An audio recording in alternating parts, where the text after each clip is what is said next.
most folks have 4 very small parathyroid glands in their neck, 2 on each side.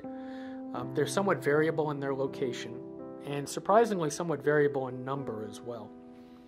But they are fed off of the same blood vessels that the thyroid gland is.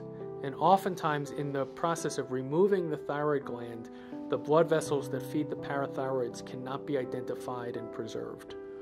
Or, less commonly, the parathyroid, instead of losing its blood supply, the parathyroid's actually removed along with the thyroid.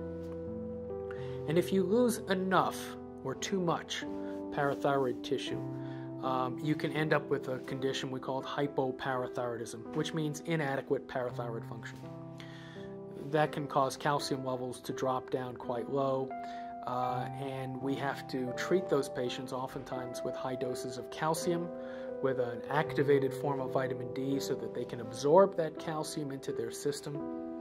And occasionally we have to do additional tricks to make sure that they don't urinate out too much of the calcium that they're getting, that it'll stay in their system rather than just go in and pass right out.